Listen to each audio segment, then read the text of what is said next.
Bible had talked about how the moon would turn to blood and the sun would turn to sackcloth before the great and dreadful day of the Lord. The only one that it happens on the 4 biblical holidays is 2014, 2015. It doesn't happen again. In this century, you were going to find 4 blood red moons on the biblical holiday. God wants to signal us, send a signal to us if we're watching the signal. And the Hebrew word implies, if you look it up in your Strong's Concordance, not only is it a signal, but it's a signal for coming or his appearing. And the word season, he also said they're not only for signs, but for seasons. Well, when we think seasons in our normal mindset, we're thinking winter, spring, summer, fall. Yes. But the Hebrew word is the moed, which refers directly to the festival of the Messiah. It literally means a divine appointment. When we hear the word feast, we think food. But the Hebrew word has nothing to do with food. It has to do with a divine appointment, as if God has a day timer. And he says, okay, I'm going to mark the day and the time when I'm going to signal my appearing. You look at the Gregorian calendar, you see April 15th, October 8th, April 4th, September 28th. You don't see a pattern. But on the biblical calendar, the Passover is there. Any of you can go there. That when you have 4 total blood red moons back to back, is called a tetrad. And some centuries, for 400 years, there were no tetrads. This didn't happen at all. And so I looked to see in this century how I think is very significant. So then I looked at last century. And believe it or not, the last time that 4 blood red moons occurred together was in 1967 and 1968, tied to Jerusalem recaptured by Israel. You didn't have any astronomical tetrads in the 1800s, the 1700s, the 1600s. In the 1500s, there were 6, but none of those fell on Passover. There's a good chance there will be a war this summer.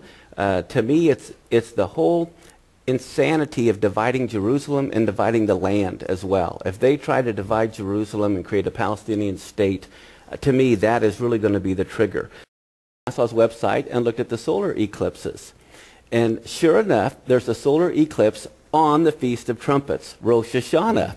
Wow. And then I went back, and there's a total solar eclipse on Adar 29 and Nisan 1, right in there at that date. And the reason why that's so significant is because Nisan 1 is the beginning of the religious calendar, Passover 2 weeks later. Yes. And Nisan 1 is when Moses set up the tabernacle. That's when the glory of God fell. And so Adar 29 is an ending of the religious calendar, kind of like a new season. And so on Adar 29, leading into Nisan, and we need to be watching and know the church is commanded to watch. 2008 is a very critical year. Yes. And beginning this year, there's a total solar eclipse, only one. Next year, there's only one. And the next year, there's only one. But they all fall like a bullseye right on the 1st of Av, or the 29th of Tammuz. Yes. And for the Christians, many aren't aware of the significance of that date because we haven't been watching the biblical calendar. But the 17th of Tammuz is when they worshiped the golden calf. Yes. It's also when Nebuchadnezzar broke through the walls of Jerusalem. Wow. And by the way, it's also the same day the Lebanon War started 2 years ago. The missiles went through the northern border of Israel the same day Nebuchadnezzar broke through the walls. Yes. Well, Mark, historically, it was on the 9th of Av that the 10 spies brought the bad report and didn't want the land. They despised it. Because of that, that day has been cursed in Jewish history. When Nebuchadnezzar destroyed the temple, it was on the 9th of Av. Yes. And 600 years later, when Rome destroyed the temple, it was on the same day, the 9th of Av. Yes. All the Jews were kicked out of England in 1290 on the 9th of Av. All the Jews were kicked out of Spain in 1492 on the 9th of Av. World War I started on the 9th of Av. Hitler's proclamation to kill the Jews was on the 9th of Av. And they evacuated the Gaza Strip at sunset on the 9th of Av, the same day they rejected the land 3,500 years ago. And so it's known as the Dire Straits. And on the 1st of Tammuz is right, 1st of Av is right in the middle of those dire straits. We have these solar eclipses 3 years in a row. Wow. Tell us the First off, Zechariah 8:19 is a very key verse because it mentions these 4 fast days. And in Jewish writings, blood red moon bode for Israel. But a total solar eclipse means bad news for the nations. The Gentile. The Gentile nations. And in Zechariah 8:19, in the context of these fast days, God says he's going to turn these fasting days into days of great joy. In other words, the nations are going to be judged during that time. And so here, right in the middle, for the next 3 years, we see judgment coming upon the nations by having this total solar eclipse right in the midst. Oh, wow. That we're supposed to be reading the signs of the times. We're not supposed to be dead. We're not supposed to be asleep. But we're supposed to be watching because he's not to come to us as a thief in the night.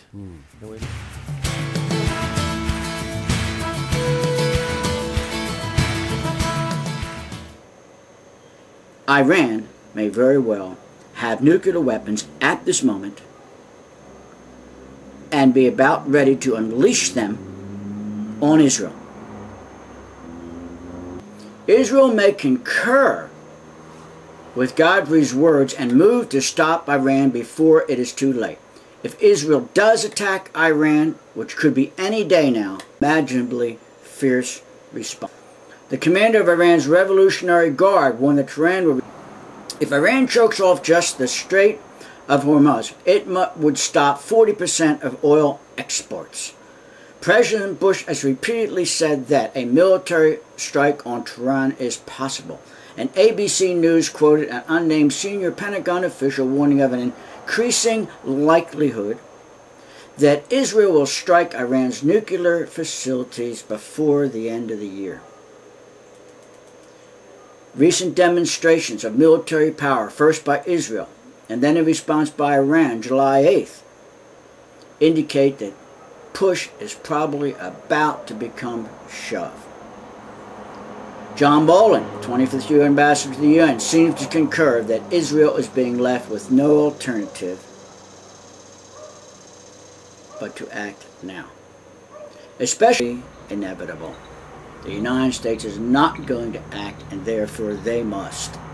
And the war itself may not be as devastating as its effect.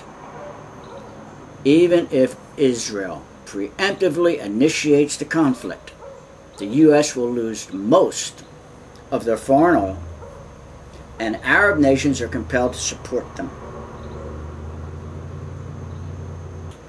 The ramifications of our loss of oil could bring overnight catastrophe to this country.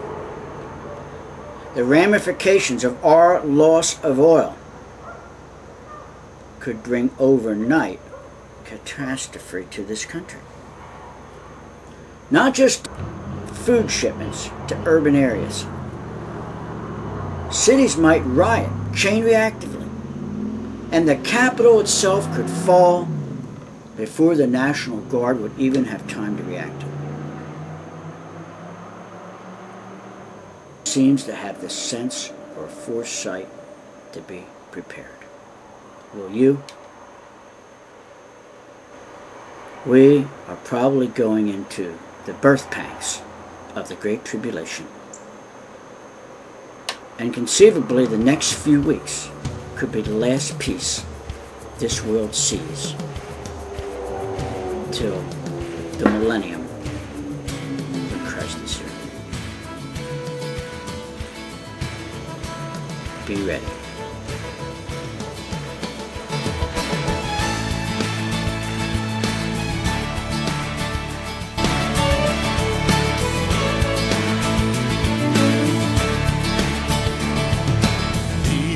The days of Elijah, declaring the word of the Lord.